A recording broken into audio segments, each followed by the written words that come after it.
Doktor, xoş gəlibsiz. Çox sağ olun, təşəkkür edirəm dəvət elədiyiniz üçün. Sizə də, o cümlədən bizi izləyən dinləyicilərimizə də əsəbdən, stressdən uzaq, pozitiv bir ömür arzulayıram. Bir də çoxlu pul arzulayıram. Çünki insan yeganə varlıqdır ki, bu dünyada yaşaması üçün pul lazımdır. Doktor, niyə çox pul arzu elədiniz? Çünki pul, biz həyat, dünyamız, yer kürəsi özü boyda bir bazardır. Və hər kəs nələrsə öyrənir, instituta gedir, universitetə gedir, əmək vərdişləri öyrənir, peşə öyrənir, daha çox pul qazansın deyə. Daha çox pul nə deməkdir? Komfort həyat deməkdir, istədiyin kimi yaşamaq deməkdir, ailənin qabağında, uşaqlarının qabağında üzü ağ deməkdir, birazdan mən deyərdim, hətta sağlamlıq deməkdir, yaxşı təhsil deməkdir, uşaqlarıma verəcəyin yaxşı təhsil deməkdir. Pul demək olar ki, bəzən deyirlər, əl çirkidir və s. Pul hər şey olmasa da çox şeydir və pulla düzəltməsi mümkün olmayan çox məsələləri daha çox pulla həll eləmək mümkündür. Başa düşdüm. Mənim daha çox pul qazanmaq üçün əmək fəaliyyətini indiki halda görürük ki, namərtcəsinə daha çox pul qazanmaq üçün bəzi qara pullara əl atanlar və eyni zamanda yaxşı olmayan işlərlə məşğul olan şəxslər var. Bunların problemi nədədir? Bu təbiidir. Bu tarixin bütün dövrlərində belə olubdur. İnsanlıq yaranandan, feodalizm dövründən ta bu vaxta qədər cəmiyyətdə iyerarxiya olub, elit təbəqə olub, yuxarı təbəqə, krallar, hersoqlar və s. orta təbəqə və aşağı təbəqə. Mən hətta deyərdim ki, bugün o quldarlıq dövrü deyirik. Quldarlıq dövrü yenə də davam edir. Sadəcə bir ka dəyişibdir. İndi bizi əmək intizamı, işə gəlmək, sahibkardan və yaxud da direktordan, müdürdən asıllıq olur. Amma yenə də həmin o dövr kimsə üçün işləyir. Sadəcə olaraq fərq nədədir? İndi sosial liftə qalxmaq mümkündür.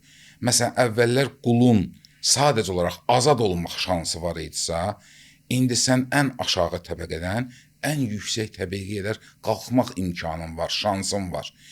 Bütün dünyada, mən sizə rəsmi statistikanı deyirəm, bütün dünyada milyonerlərin, dollar milyonerlərindən gedirən söhbət, 75% birinci nəsil milyonerlərdir. Yəni, əvvəlləri heç nə olmayıb, yetim olub, kasıb ailədə böyüyüb, öz əməyi, zəhməti hesabına qalxıblar və bugün milyonlar sahibidir. İstəyir, dünya üzrə götürək, Zuckerberg'i götürək, Bill Gates'i götürək, Elon Musk'ı götürək, Afrikada doğulub, gəlib qalxıb. Və yaxud da Azərbaycanda götürək, Cavanşir Feyziyevi götürək, mən onu yaxşı tanıyıram, kasıb ailədə böyüyüb, zəhməti, gecə-gündüz işləməyin hesabına bugün milyonlar qazanıb və digərlər də həmçinin. Bütün dünyada 75% milyonerlər zəhməti əmək hesabına qaşanır. Bəzən deyirlər bəxt, tale, qismət. Mən bu sözləri uğursuzların özləri üçün elədiyi bir təsəlli adlandırıram. Yəni, istənilən uğurun formulu riyaziyyatdır.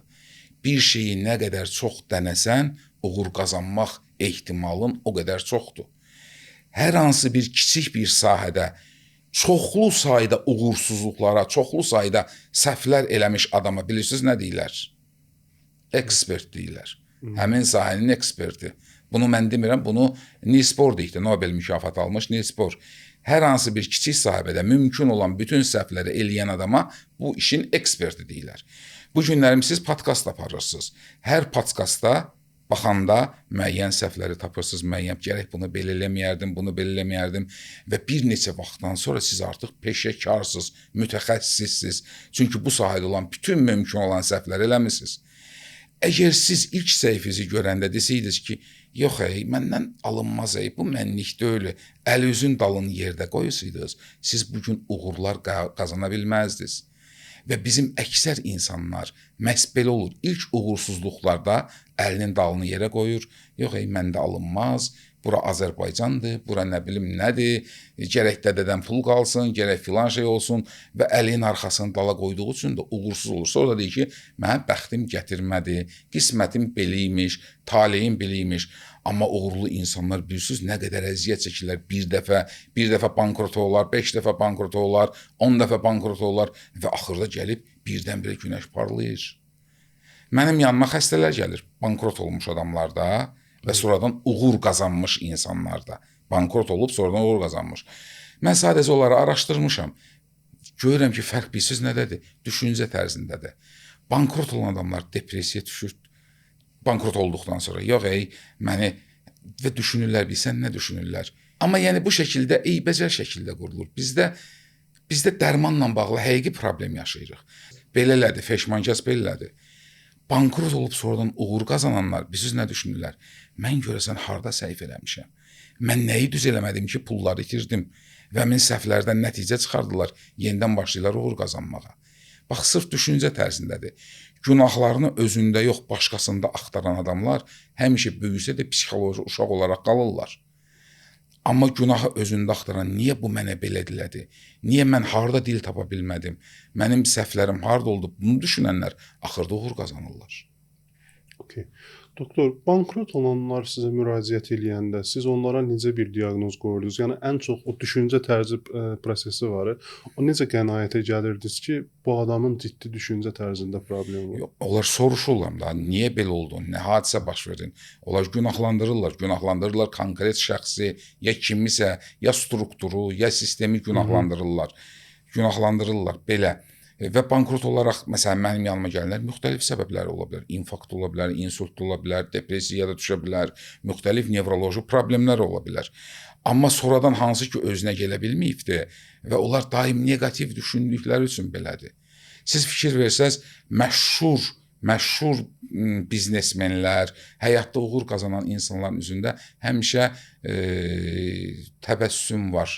Dejurnu ulubka deyirlər, amerikanski ulubka deyirlər, təbəssüm var. Və onlar pozitiv olduqları üçün, təbəssüm olduqları üçün, qarşısındakilara xoş təəssürat bağışlaya bildiyi üçün də uğur qazanırlar.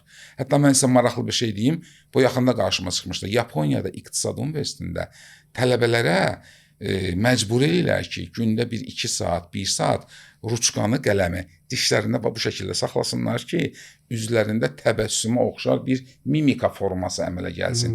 Dişlərinin içərisində belə saxlayırlar 2 saat müddətində bu şəkildə. Üzlərində daim təbəssüm adlanan əzələlər, orada iştirak edən əzələlər inkişaf eləsin və üzlərində daim gülüş səsi, gülüş ifadəsi olsun. İstənilən halda bizim qarşımızda təbəssümlə bizi qarşılayan adam, bizə bu cür eləyən adam bizdə xoş yaradır və xoş hisslər yaradır və həmin adamın uğur qazanmaq ehtimalı daha çoxdur. Rəhbərləri tərəfindən, şeflər tərəfindən irəli çəkilmək ehtimalı daha çoxdur. Bilirsiniz, bizim beynimizdə aynə neyronlar var. Aynə neyronlar işləyəndə bizim qarşımızdakiları yamsılayırıq biz. Məsəl üçün, indi operator ora çıxanda əli qapının ağzında qalsaydı, qapı çaxılsaydı, mən deyəcəm, onun ağrısını mən özümdə hiss edəcəm. O aynə neyronların hesabınadır. Əgər, məsələn, bura gələn kimi siz mənim üstümə tonla danışsanız, qışqırsanız, avtomatik olaraq mən də eyni tonla sizə cavab verəcəyəm. Aynə neyronlardır. Siz məni xoş qarşıladınız, təbəssümlə qarşıladınız, ona görə mən də sizə lətifədə danışdım və üzümüzdə gülüş də yarandı. Yəni... Lətçə, burada danışmaq olmaz. Sonra deyərəm. Və buna görə də üzdə təbəssüm olmalıdır. İstənilən problemi həll eləmək mümkündür. Baxın, bankrotdan biz bayaq danışırıq. Suya düşən adam suya düşdüyü üçün ölmür. Sudan çıxa bilmədiyi üçün ölür. İnsan bankrota düşübsə, onu düşünməlidir ki, mən bankrota düşmüşəm. Vəziyyətdən nə cür çıxım? Əgər sən nə vaxtsa milyonlar sahibi olmusansa, deməli, yenə ola bilərsən. Bu bacarıq var. Əvvəl axı sıfırdan başlamışdın. Yenə başda daha uğurlar qazana bilərsiniz. Mən minlərlə adam sala bilərəm ki, sıfıra düşüb, təzəldən yenidən qalxıb, Ukrayna prezidenti var idi, Poroshenko. Bəli. Həbs olunmuşdu. Sıfırdan qalxmışdı. Amma gəldi sonradan Ukraynanın prezidenti oldu. Hətta biznesi də var idi onun özünün xüsusi. Yəni, hər bir adam inadkar olmalıdır. Uğursuzluq onu həvəsdən salmalı deyil. Bir dəfə uğursuzluq, 2 dəfə uğursuzluq uğura gedən yolda ən başlıca addımdır. Bəxtdir, qismətdir, taledir, bunlar boş şeylərdir. Yəni, harada yaşamaqdan asılı olmaq, yenə deyirəm, Elon Musk Afrikada doğulub. Afrikada yaşayıbdı. Amma bu gün büdcəsi Amerikanın büdcəsini az qala ötüb keçir. Belə. Başa düşdüm. Bildilər ki, qonağımız sizsiz. Bir sahibkar mənə xüsusən dedi ki, xahiş edirəm bu sualı ünvanlayın. Dollar krizisindən çıxmış bir ölkəyi, yəni dünya çıxıb desək yeridir. Dollar krizisindən, yəni demək olar ki, 75% sahibkar çökdü. 25% də qalanların əlində nağd pul olanlar idi. Kreditdə müraciət edəndə yaxşı geri dönüş ala bilən insanlar idi. Onlardan biri də bizim böyüklərimizdən biridir. O vəziyyəti heç yaxşı olmayacaq bir hala düşdü. Hətta belə deyim də, indiyə qədər metro, avtobus üzü görməyən biri indi metroda, avtobusdadır. Özünün dediyini deyirəm ki, belə təqdim edeyim. Bu adam yəni həmişə onu görəndə biz deyirdik ki, filan kəs müəllim də xeyirxahdır, yaxşı insandır. Hələ də eyni pozitivlikdədir, hələ də eyni gümrahlıqdadır. Sadəcə indi əlində olan resurslar yoxdur.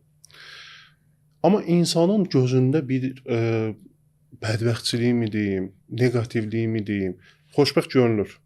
Ailəsi də dəstəkləyir onu. Amma sadəcə əlindən o qədər şey çıxmağını müsbət qarşılayırmı deyim, ya Allahdan gəldimi deyir.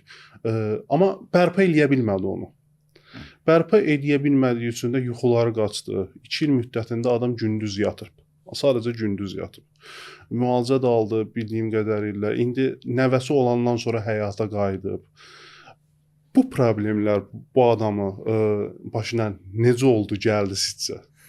Baxın, bizdə çox vaxtı təhrif olmuş düşüncələr. Bu problem mən həmin adamı tanımıram. Bəli. Və niyə baş verdiyini təbii ki, deyə bilmərəm. Hər bir adamın həyat deyir, zebraya bənzəyir. Bəli. Qara zolaqlar var, ağ zolaqlar var. Hər bir həyat çöküşdə ola bilər, enişdə ola bilər, qalxa da bilər, yuxarıda qalxa bilər. Sadəcə çöküşdə olan insan, yenə deyirəm, sudan çıxmaq barədə düşünməlidir və öz imkanlarını, bacarıqlarını səfərbər almalıdır. Mən sizə bir misal deyəcəm bu ilə bağlı. Mənim yanıma bu yaxında bir xəstə gətirmişlər. Bu yaxında deyəndə hardasa bir 5 il var. Xəstəni şeydə gətirmişlər, Nasılkada gətirmişlər ki, xəstə özü gəzə bilmirdi.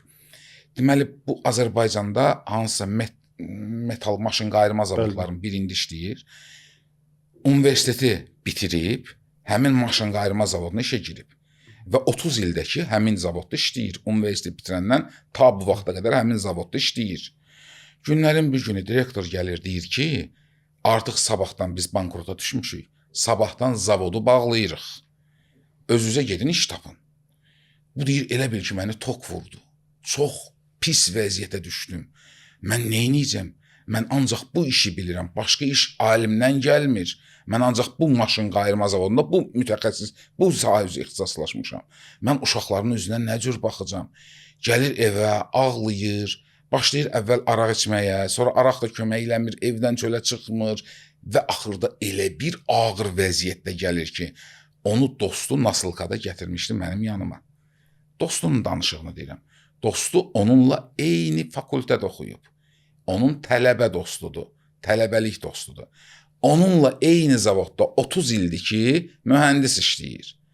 Dostu deyir ki, direktor gəldi bizə dedi ki, zavod bağlanır və özünüzə iş tapın. Mən gəldim evə, oturdum fikirləşdim ki, mənə yaşamaq üçün nə qədər pul lazımdır. Kommunal xərclər bu qədər, yemək üçün 500 manat, o birisi üçün filan qədər və qərara gəldim ki, ayda 800 manatlıq bir iş tapsam, özümü dolandıra bilərəm. Və hər səhər necə ki işə gedirəm, 9-da evdən çıxırdım, qarşıma çıxan bütün müəssisələrə girirdim içəri. Mən ali təhsilli mühəndisəm, 30 il filan zavodda işləyirəm, bu bacarıqlarım var, qırmızı diplomla qurtarmışam və s. Və bir 9-dan 5-ə qədər qarşına çıxan bütün müəssisələrə öz CV-lərini verir, öz tərcüməyi halını danışır və günlərin birində bazarda təsadüfən qohumumu gördüm. Qohumum dedi ki, nə tərsən? Dedim, işsizəm belə. Dedi, bizdə bir mühəndis yeri boşaltdı. Hələ ki maaşı azdı, 1200 manatdır. Razılaşarsan orada işləməyə.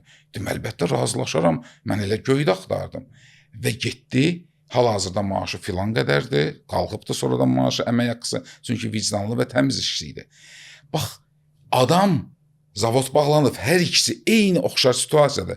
Bu dedi, mən batdım və həqiqətən də batdı, nasılkada gəlmişdi. O birisi dedi, yox mən ali təhsilli mühəndisəm, mən iş axtaracam və tapacam. Və hardasa bir neçə həftədən sonra iş tapdı özünə. Söhbət ondan gedir ki, sən hərəkət eləməlisən ki, sən nəsə eləməlisən ki, uğur qazanasan. Baxın, iş tapmaq, həyatda uğur qazanmaq, bir söz nəyə bənzədirəm mən ona? Mirvari, inci var ha, inci mirvari.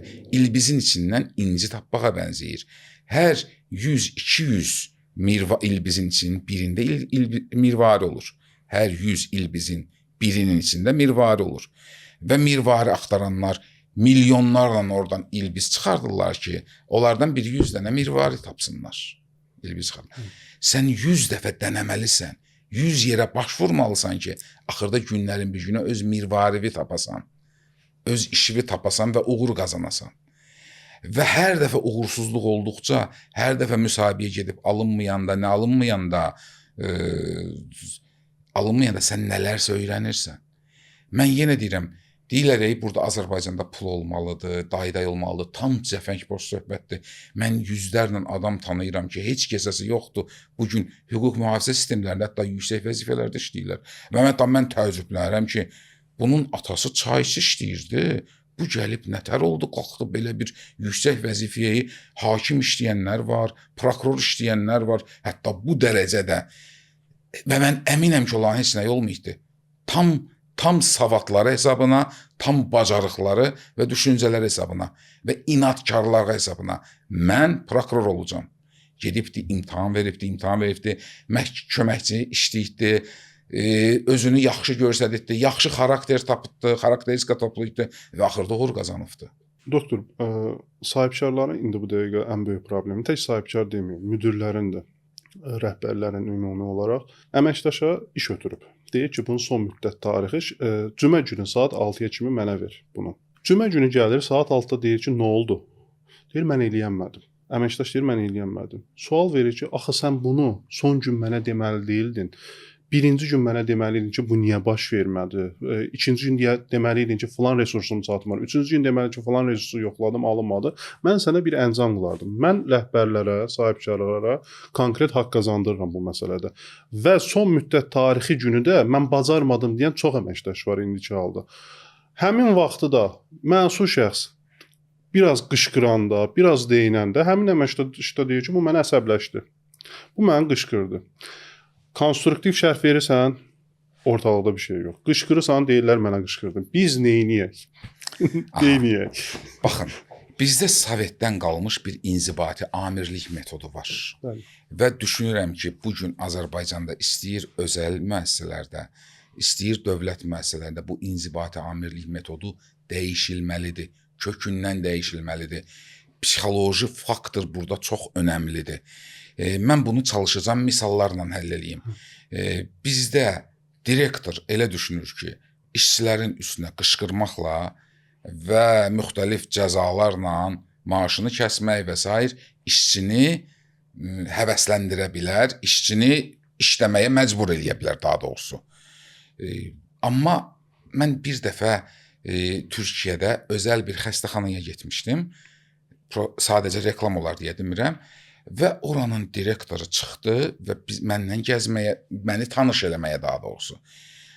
Rastına çıxdığı hər bir həkimdən salam, necəsən, Əhməd abi, işlərin necədir, salam Hakan abi, işlərin, uşağın xəstələnmişdi, nətəridir. Hamı ilə belə mehriban danışdı və mən dedim, siz çox təvazökar insansınız, yəni bu boyda müəssisənin direktoru bu şəkildə danışır.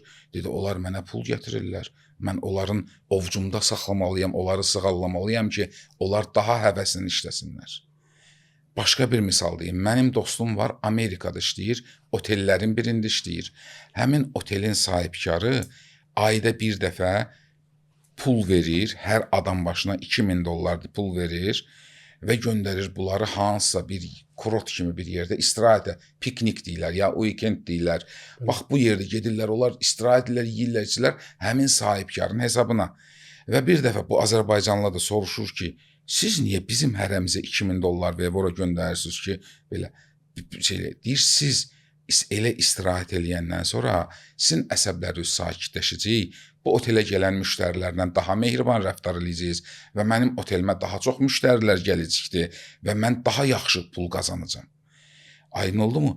Sahibkar işçilərlə dostluq elə münasibət bəsləməli ki, işçi sahibkardan qorxub bu işi görməsin.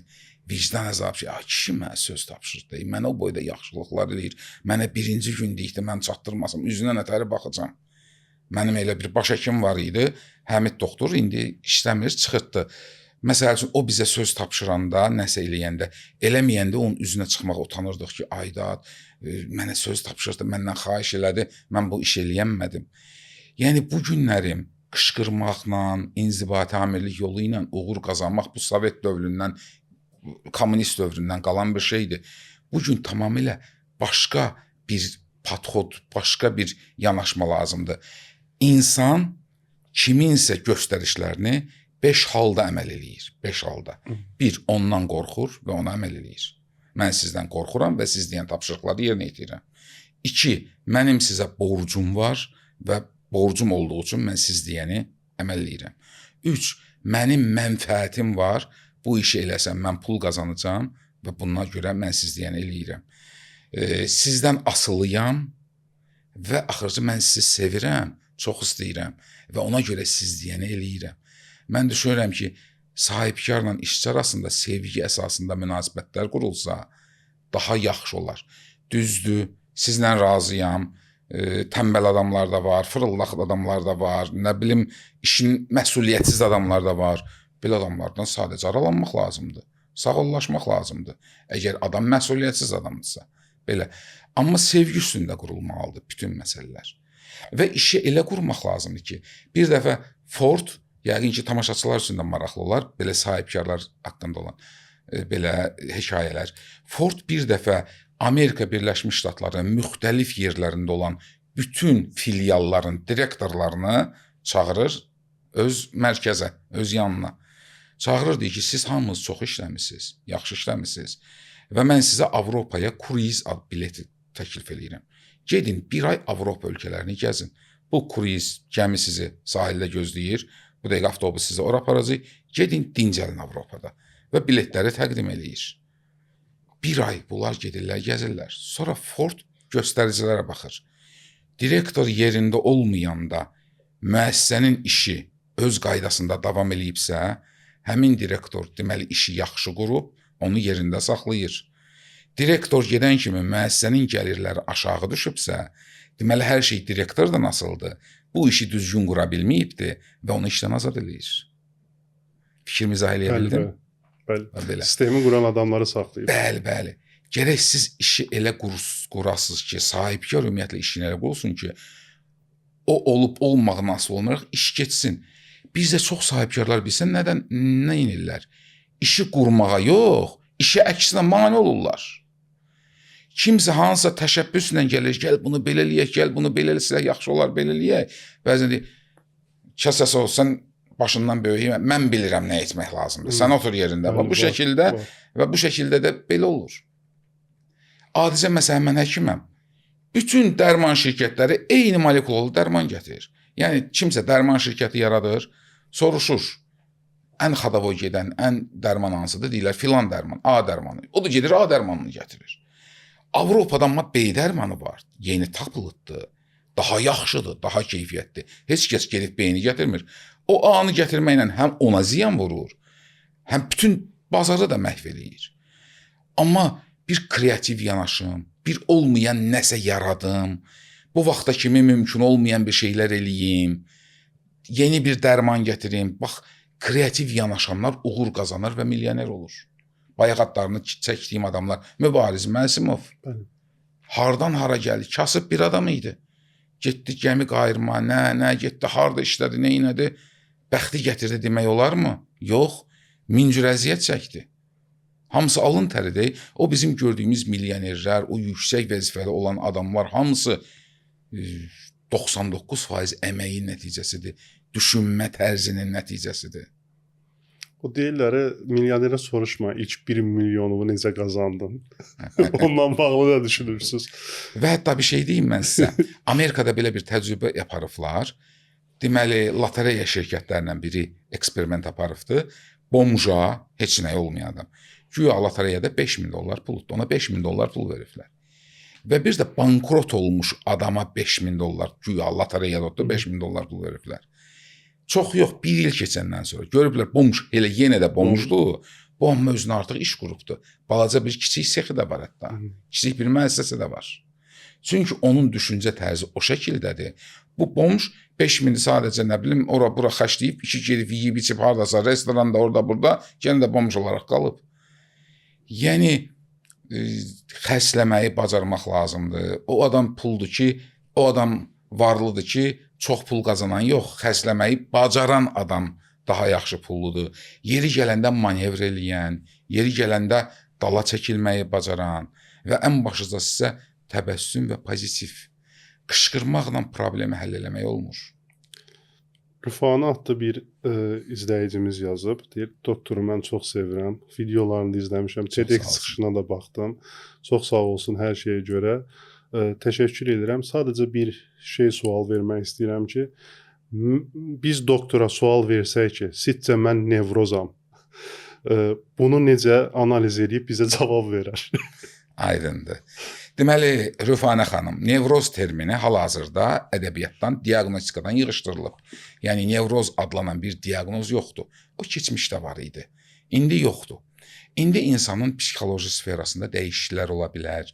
Əhval-ruhiyyəsi aşağı düşə bilər. Yuxusu pozula bilər. Hamıda bu təbii bir şeydir. Biz insanıqsa, tutaq ki, yaxın qohumumuzu itirmişiksə, təbii ki, əhval-ruhiyyəmiz aşağı düşəcək. İşdən çıxarıblarsa, təbii ki, əhval-ruhiyyəmiz aşağı düşəcək. Sevgilimizlə görüşmüşsə, təbii ki, pozitiv olacaq. Bunlar normal bir hisslərdir. Amma, məsəl üçün, əgər bu sizin əmək qabiliyyətinizə təsir eləyəcək dərəcədədirsə, məsələn, evdən çölə çıxmıram, işə getməyə həvəsim yoxdur, padruqan zəng eləyir ki, yaxşı bir kino var, gəl gedək kinoya baxmaq, yox, istəmirəm, heç nəyə həvəsim yoxdur. Sevgilin zəngi gedək görüşə, yox, istəmirəm, heç nəyə həvəsim yoxdur. Bax, bu orada artıq psixoloqa, nevroloqa müraciət eləmək olar. Yəni ki, əhval-ruhiyyənin dəyişməsi, əsəbləşmək xüsusilə nevrozda elə adam gəlir ki, deyir ki, doktor, mən əsəbiyəm. Əsəbləşmək bütün canlılara xas olan keyfiyyətdir. İt də əsəbləşir, pişik də əsəbləşir, arı əsəbləşir, gəlir bizi vurur. Mən sizin üstünüzə qışqırsam, nətər ola bilər ki, əsəbləşməyəsiniz? Təbii ki, əsəbləşəcək. Bu normal bir şeydir. Əsəbləşmək hamıya xasdır. Rüfanə xanım, siz əsəbləşirsiniz, bu demək deyil ki, siz nevrozsuz. Amma əsəbləşən zaman özünü nə cür aparmaq, artıq bu insanın mədəniyyətindən, səviyyəsindən, davranışından, əxlaqından asılıdır. Adam var, əsəbləşir, vurur, divara yumruq vurur, söyür, yaxud da cürbəcür qeyri-adekvat hərəkət edir. Adam var, əsəbləşir, deyir, ayıb olsun, heç sizdən gözləməzdim. Bu daha normal reaksiyadır. Bu deməli, özünün mənliyinə, özünə dəyər verir. Cahil bir adamla, aqressiv bir adamla və yaxud da sizi əsəbləşdirən hansısa bir keyfiyyətsiz bir adamla mübahisəyə girmir. Kimsə gəlib mənə desə ki, bu qatıq qaradır, mən niyə mübahisə edeyim ki, qatıq ağdır? Mən niyə qatığın ağ olmasını onu sübut eləməliyəm?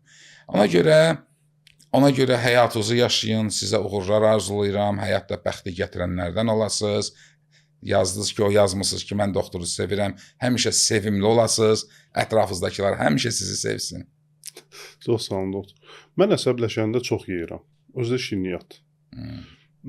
Özdə cənub zonasındanam. Elə bilirəm ki, hər gün ləvəngi plov yeməliyəm, əsəbləşəndə. Bu məni pozitivliyə kökləyirmi? Bəli, kökləyir. Amma ciddi bir ağırlıq yaradır. Və müvəqqəti xoşbəxtlik, o endorfinimi qaldırır yəqin ki. Bu niyə belə baş verir? Ümumiyyətlə, şirin bir şey, karbohidrat, bizim beynimiz üçün pozitiv enerji mənbəyidir. Biz qədimdə, mağaralarda yaşayanda, nə yaşayanda, bizim karbohidrat almaq ehtimalımız ancaq ildə bir dəfə meyvələr yetişəndə olurdu. Gəlirdi, aslan, şir gəlirdi, hansısa zebranı parçalayırdı, yeyirdi. Sonra canavarlar, zatlar gəlirdi, onun sümüklərini gəmirirdi. Onlar çıxıb gedəndən sonra qorxa-qorxa kolluq dalından biz çıxırdıq, daşlarla sümükləri sındırıb onun içindəki ili yeyirdik. Yəni, aclıq idi. Biz karbohidrat ala bilmirdik. Bir də əncir ağacını tapmış babuin qəbiləsi üçün bu toy bayram idi. Artıq onun ətrafında başladılar rəqs etməyə. Şirini karbohidrat aldı. Çünki karbohidrat bizim bədənimiz üçün enerji mənbəyidir.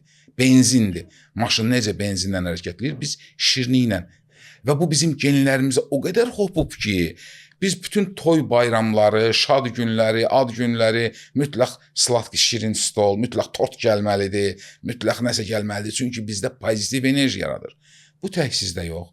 Bütün dünya insanlarında şirin şey pozitiv enerji mənbəyidir. Ağzınız həmişə şirin olsun, yeməkdə də davam eləyin. Yaxşı. Bir şey ki, bir əsəbilik ki, ləvəngi plovla düzəlir, daha sizin nə dərdiniz var ki? Yaxşı. Doktor Cavid yazıb, təşəkkür edir sizə birinci mənada və sualı belədir. Mən 7-dən 77-yə hər kəslə yola gedirəm. Yeganə mamamla papamla yola gedə bilmirəm. Heç cürə özümü onlara sevdirə bilməmişəm. Deyəsən onlar 78-dirlər. Cavid, çox maraqlı bir sual verdin. Məsələ burasındakı bizi dünyada ən çox sevən insan bizim anamız və atamızdır. Və onlar bizi təmənnasız sevirlər. Qalan hamı nəyəsə görə bizi sevir. Yeganə bizi sevən. Və onlar bizi qüsursuz görmək istəyirlər. Mən televiziyada çıxış edirəm, podkastda çıxış edirəm. Adətən dostlarım, tanışlarım deyir, yaxşı danışdın, belə elədin. Amma baxandan sonra mən zəng eləyirəm anama. Anamdan soruşuram, nətər idi? Deyir, o nə gündə oturmuşdun? Qalstukun əyri idi, saçın belə durmuşdu. 100 dəfə deyirəm, əl qolla danışma. Və mən bütün podkastlarda əlimdə qələm olur. Ələm qolum ona görə olur ki, bu qələm mənim əllərimi artıq hərəkət eləməkdən qoruyur, saxlayır, tormozlayır. Bunu mənə anam deyib ki, əl qolunu çox atırsan. Anam çünki məni ən çox sevdiyi bir insan olduğu üçün istəyir mən qüsursuz olum. Məndə bir dənə də olsun negativ bir şey olmasın, səhif olmasın. Hamı mənə çox istəsin. Cavid, mən səni inandırım səni ki, sizin ananızın, atanızın yanında kimsə sizin haqqınızda mənfi sözdürsə, onun boğazından tutub parçalayarlar. Onlar sizi dəlicəsinə sevən insanlardır. Sizi ona görə tənqid edirlər ki, siz ən yaxşı olasınız. Və məhz onların verdiyi tərbiyənin nəticəsidir ki, 7-dən 77-yə qədər hamı ilə siz bugün dolana bilirsiniz. Halal olsun belə ana-atıya və elə indi durun, onların əllərindən öpün. Sahibkarların indi götürdüyü kreditlər adətən inventar üçün olur, uzun müddətli bir işə yatırım üçün olur. Amma bir də var ki, çox dəxilsiz kreditlər. Bunlar nəyə aiddir? Misal üçün A biznes mərkəzindədir. Deyir mən artıq böyümüşəm. B biznes mərkəzinə keçməliyəm. Orada daha premium olum. A biznes mərkəzindəki otaqların sayını böyüdə bilər, amma B-in B biznesdə böyüməyə gedir. Sual verəndə də niyə deyir mən premium olmaq istəyirəm? Deyirəm axı səninlə premiumluq qazanmırsan. Bu adam borcun altına girir və maksimum 3 ilə necə gəlib çıxır, o krediti götürmək üçün də başqa yerə kreditə müraciət edir. Və belə borcla ödəyir. Mən həqiqətən o sahibkarlarla oturub danışanda gözlərindəki hirsi daha çox görüntü xarakterli olduğunu düşünürəm. Bu borclar necə formalaşır və necə qarşısından gəlməli olur? Düzüm, mən iqtisadiyyat məsələlərini o qədər də dərindən bilmirəm. Hətta siz onu deyirsiniz, mənim bir tanışım var, ipoteka kredit götürüb, 8%-lə ipoteka kredit götürüb. Sonradan gedib bankdan kredit götürüb, 16%-lə ipoteka kreditinə verildi ki, 25 il kimdə onu gözləyən, 25 il gözləyən, 16%-lə borc götürüb 8%-li krediti bağlayıbdı. Yəni, belə düşünən insanlar da var. Və sonra deyir, bankrot oldu, sonra da başlayır ki, bura belədir, bəxtim belədir, nə belədir. Yəni, düşünmək lazımdır, istənilən halda. Bizə məktəbdə riyaziyyat keçirlər, bütün bu şeylər keçirlər. Hamısı bundan ötürdür ki, bəzən deyirlər ki, sinus mənə nəyimə lazımdır, kosinus mənə nəyimə lazımdır, loqaritm mənə nəyimə lazımdır. Riyaziyyat beynin gimnastikasıdır. Məhz siz deyən premium varianta keçmək üçün, nə üçün və bunlar üçün hamısını hesaplamaq lazımdır, bunu düşünmək lazımdır. İqtisadiyyat kifayət qədər samballı bir elmdir. İqtisadiyyat universiteti var. Bundan ötürü alimlər Nobel mükafat alırlar. Təlimlər var, Karl Marx'ın təlimi, Adam Smith'in təlimi, nə bilim, ən qədər problemlər var. İqtisadiyyat elə belə Bir dənə sexim var, mən sahibkaram, mən iqtisadçıyam, belə olmur. Yəni hər detalına qədər orada 0,3%-in, 0,5%-in də rolu var və sahibkar bunların hamısını düşünməlidir. Makro iqtisadiyyat var, mikro iqtisadiyyat var, bazarda nəyə tələbat var, bunların hamısını öyrənməlidir, bilməlidir və bizdə çox təəssüf ki, bilmirlər, sonra da bankrota düşürlər.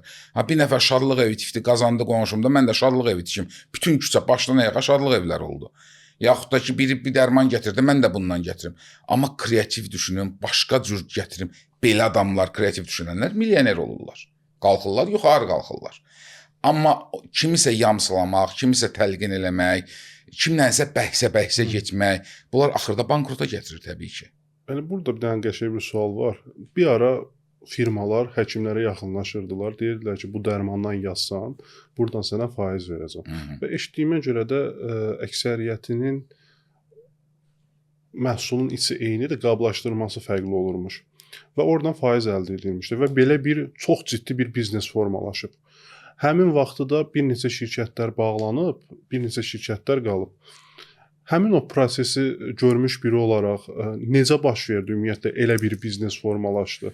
Gətirdilər kataloqu ki, biz doktor bundan yaz bizə və yaxud da bundan yaz bizə, buradan sizə faiz verəcək. Bunu biznes necə formalaşdı? Belə danışaq. Birincisi kifayət qədər. Birinci firma dərmanı məsələsinə aydınlıq gətirim. Dərman firmada hazırlanır. Bütün dərmanlar firmada, padvalda, zircəmidə düzəltməyicilər ki, bütün dərmanlar hansısa firmanın dərmanıdır. Bəzən xəstə gəlir bizə deyir ki, doktor firma dərmanı yazma. Mən nə yazım? Padvalda düzələn dərman yazmayacağam ki, firmada buraxılan dərmanlar yazacağam. Hansı şirkətlər ki, nəhəng şirkətlər var, onlar keyfiyyətli dərman buraxır, heç vaxt bu biznesə getmədilər. Onların o şirkətin nümayəndəliyini biz tanımırıq ki, Azərbaycanda kimdir o nümayəndəsi, kimdir, nədir? O şirkətlər bu tipli biznesə getmədilər. O firmalar bu işə getdilər ki, hansı ki, çox keyfiyyətsiz dərmanlar hazırlayır. Yəni ki, əksəriyyəti baddır, bioloji, qida alavəsi, heç dərman belə deyil. Baddır. Yəni dazı otudur, nə bilim, nə otudur, adlarını bilmədiyim, ginkgo bilobadır, omegadır, belə şeylər. Bax, bunların dərmanlarını həkimlər yazmadığı üçün, bunlar başladılar həkimlərlə iş birliyinə getməyə. Çünki həkim yazmır onu. Mən niyə yazım onu, dazot onu, mən niyə yazım ki? Bax, bu cür şirkətlər həkimlərlə iş birliyinə getdilər. Bunlar adətən nədir? Həkim istəyir ki, xəstəsi sağalsın. Həkimin üzünü ağardan dərmanlardır. Və mənim xəstələrim nə qədər sağalsam, mənə gələn xəstələrin sayı bir o qədər çox olacaqdır. Və ona görə özünü hörmət edən həkimlər bu işə getmədilər. Amma təbii ki, elə adamlar da var ki, bu işə getdilər, yazılar da azotu, mazotu, nə otu yazırlar da və belə olur. Bu bir nüans. İkinci nüans, məsəl üçün mən Türkiyədə olmuşam, Cərrahpaşada işləmişəm. Orada tamamilə başqa cür qurulubdur. Orada dərman şirkətləri konferanslar təşkil edir, konqres təşkil edir, tutaq ki, epilepsiya xəstəliyin müalicəsində yeni metodlar və həkimləri dəvət edir ora, həmin konferans. Hardansa Amerikadan hansısa bir alimi çağırır, həmin alimin pulunu dərman şirkəti ödəyir, həkimlər gedirlər oradan nələrsə öyrənirlər, sadəcə həmin konferansda həmin dərmanın reklamları, reklam plakatları asılır, yaxud da həmin dərmanın buketləri paylanılır. Bizdə nədənsə dərman firmaları bu işə eləmirlər, bu işə getmirlər. Gedəndə də elə şəkildə gedirlər, çox biabırçı bir şəkildə gedirlər. Bir 10 il bundan qabaq dərman şirkətlərindən biri Stokholmda keçirilən epilepsiyoloqların konferansına 10 dənə həkim Azərbaycana yer ayırıblar və Stokholmda epilepsiyoloqların konferansı keçirilənəsidir. Və ora adamlar göndərir, həmin dərman şirkəti. Və mən epilepsiya ilə daha çox məşğul olduğum üçün mənə maraqlı gəldi və mən dərman şirkətinə müraciət etdim ki, məni də göndər. Məlum oldu ki, 10 dənə yer verildi. Kimlərə verildi? Gedənlərin biri də kimdə ölü? O yeri putyovka kimi satıtdılar. Turist putyovkası kimi. Müəllimdir, nə bilim, müəllimin arvadıdır, o birisidir, dostudur, tanışıdır.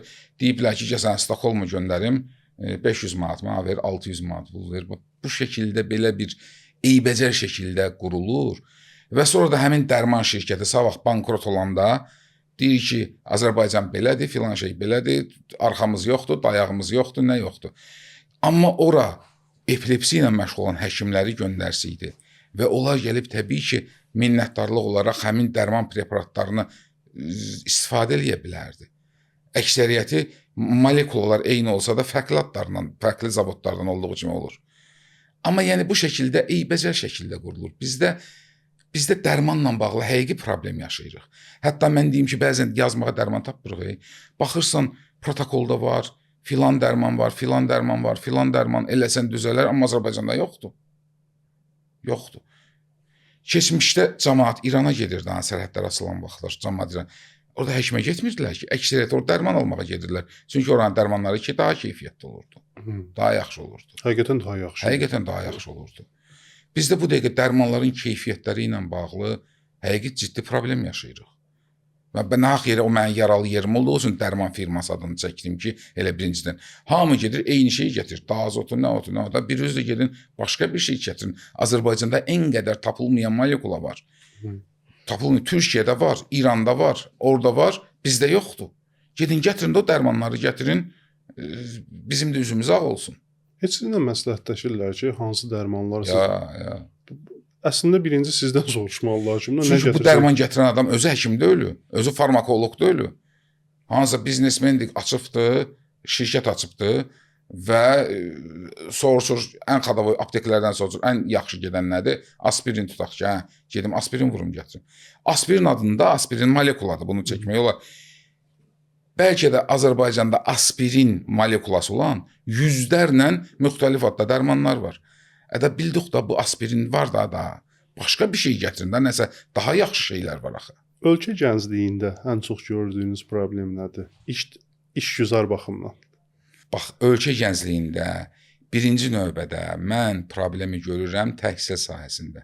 Əgər mən soruşsalar ki, Azərbaycanın ən yaralı yeri haradır, deyərdim təhsil məsələmiz. Təhsil məsələmiz həqiqətən istər dərsliklər məsələsi, istər dərs keçilmək məsələsi, hər şey məsələsində bizdə çox problemdir və 9-cu, 10-cu, 11-ci siniflər ümumiyyətlə məktəbə getmirlər. Məktəbdə hərəsi bir repetitor yanına gedir, biri birinci qrupa gedir, biri üçüncü qrupa gedir. Araşdırma məsələsi yoxdur, təhlil məsələsi yoxdur. Sadəcə düsturları əzbərləmək və bu əzbərçilik insanları elmdən soyudur. Təhsil elə bir şeydir ki, dövləti irəli aparan həmişə elmi, texniki tərəqqi olubdur. Azərbaycan 44 günlük müharibədə qalib gəldi. Nəyin hesabına? Elmi, texniki tərəqqini tətbiq eləməyin nəticəsində. İlk də bizdən sonra ilk puallar zat bizdə istifadə olundu. İlk o distansiyon idarə etmə qurğuları bizdə istifadə olundu. Məhz elmi, texniki tərəqqinin hesabına biz qalib gəldik. Vətəndaş müharibəsində Amerikada elmi, texniki tərəqqinin hesabına şimal cənuba qalib gəldi. Qatarlardan istifadə edilər, dəmir yolu çəkdilər, cənub elə quldarlıqda yaşayırdı. Türklərlə ruslar müharibə aparanda türk qoşunların sayı ruslardan 2 dəfə çox idi. Və orada Suvorov belə bir söz demişdi. Burada Avropa keyfiyyəti ilə, qərb keyfiyyəti ilə şərq kəmiyyəti mübarizə aparır. Şərq kəmiyyəti ilə qərb keyfiyyəti mübarizə aparır. Onlarda toplar, nələr, cürbəcür yeni müasir və gəldi Krımı aldılar, digər türkləri məğlubiyyət uğradılar. Elmi, texniki, tərəqqi, elm, təhsil harda? Yaponiya təhsilin hesabına inkişaf elədi. Malyaziya, Singapur təhsilin hesabına inkişaf elədi.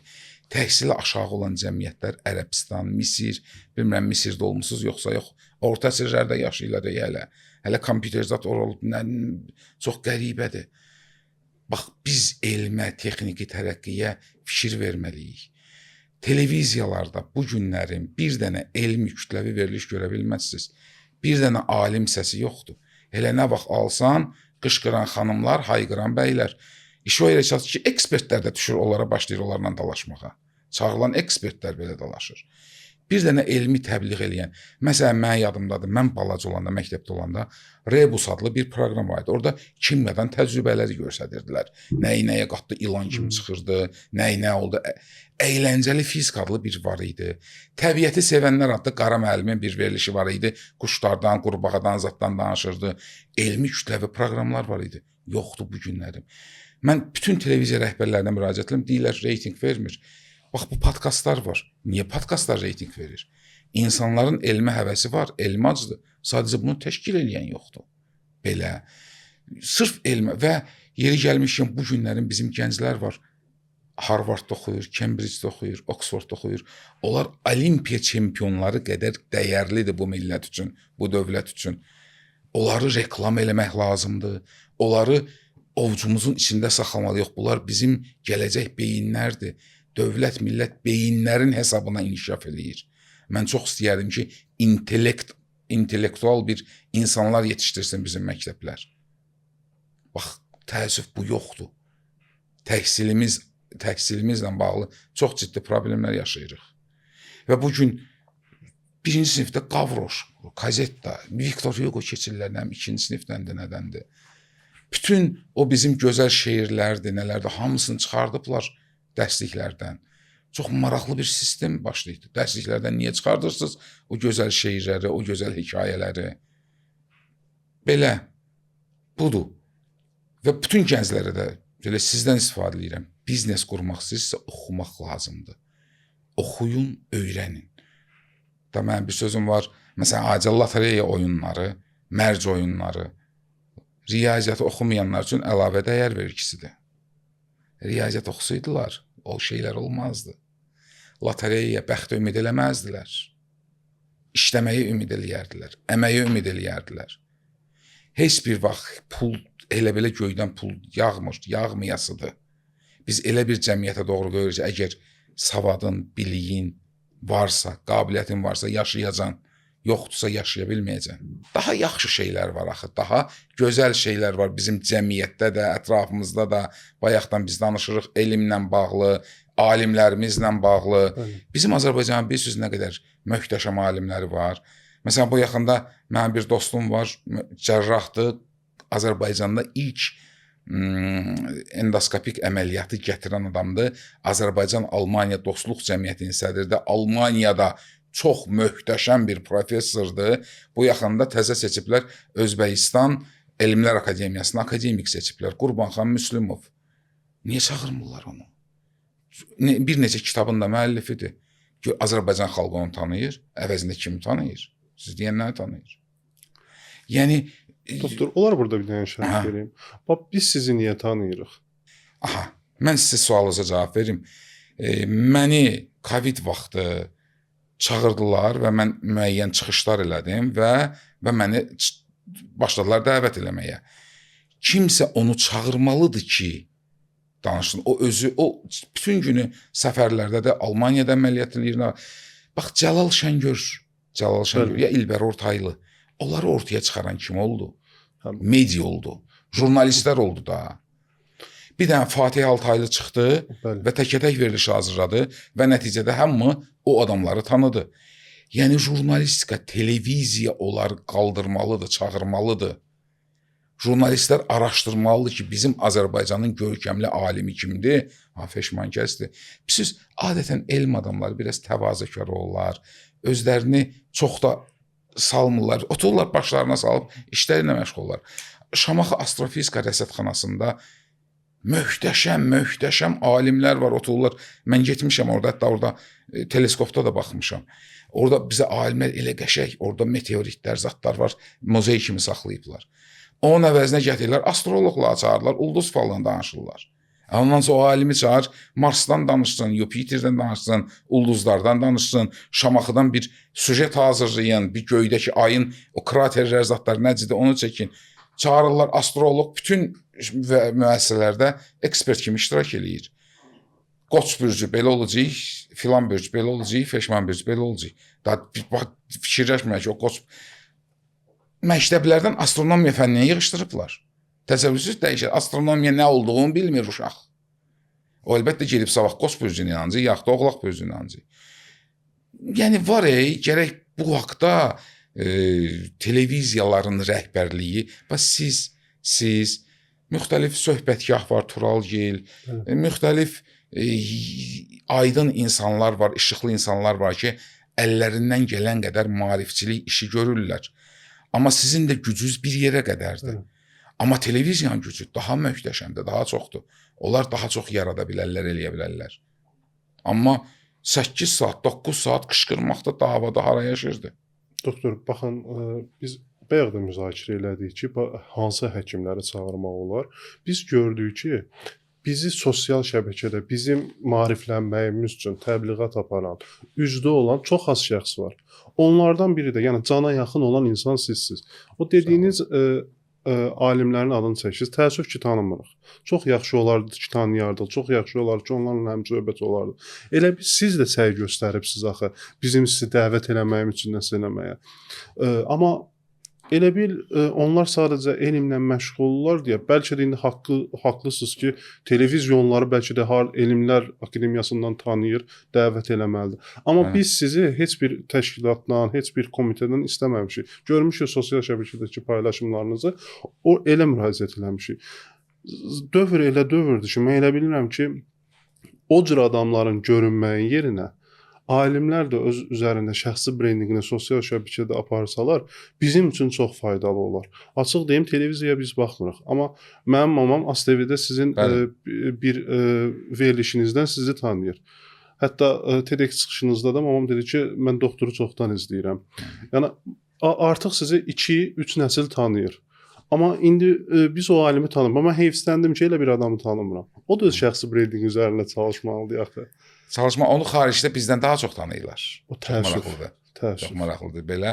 Yəni elə alimlər var. Bizim indi müəyyən hərdən bir söhbətlər olur. Mən baxıram ki, nətəri bizim işıqlı adamlarımız var. İşıqlı adamlarımız var və onları tanıtmaq lazımdır. Onları tanıtmaq lazımdır. Qoy bilsinlər ki, Azərbaycan təkcə o falçılardan, astroloqlardan ibarət deyil. Azərbaycanda kifayət qədər elm adamları var. Yəni Lütfuzadəni, media bilirsiniz, ona nax yerə 4-cü hakimiyyət demirlər, media hər şeydir, böyük bir qüvvədir.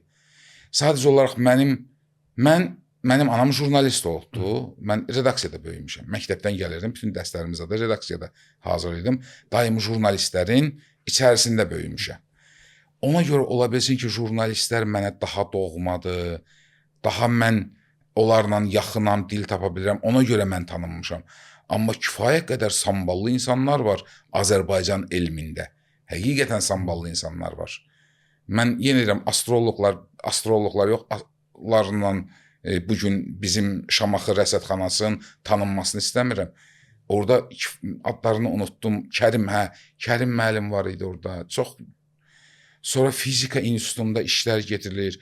Bizim fizika institutunda təsəvvürlə bizim alimimiz mənim xəstəmdir. Onun əsəri bu yaxında Avstriyada konferansda müzakirə olunubdur. Özü də gelib Avstriyada çıxış edibdir. Bizim fizika institutunun yarım keçircilər fizikası şöbəsinin müdürüdür.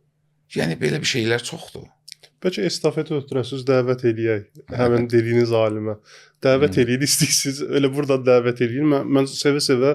Qurbanxan Müslümov. Qəşəng danışıq qabiliyyəti də var. Gözəl ürəyi də var. Doktor, bizim sırf Media Fabriki studiyasında təşkil elədiyimiz Sinkers layihəsinin biznes rubrikası faydalılıq üzərindədir. Həqiqətən də aldığımız mesajlar da o yöndədir ki, televiziyaya daşınmalıdır bu. İnsanlar faydalanmalıdır. Biz bir neçə dəfə bizə müraciətlər ediblər. Təəssüf ki, açıq deyim bunu, sponsorlar, cəlb etdikləri sponsorlar bizim dəyərlərimizə uyğun olmayan sponsorlar olduğu üçün biz bir neçə dəfə rədd cavabı vermişik. Hətta bizimlə bir neçə dəfə kobud da danışıblar buna görə. Amma məqsədimiz burada faydalı söhbətlərdən danışırıqsa, bizə faydasız olan sponsorun bizə dəstək olmamalıdır. İşimizi görürük YouTube üzərindən. Sağ olun ki, siz də gəlirsiniz, bizə dəstək olursunuz. Ümidvaram ki, bu faydalılığımız daha da faydalı şəkildə davam edir. Çox sağ olun gəldiyiniz üçün. Buyurun. Sağ olun.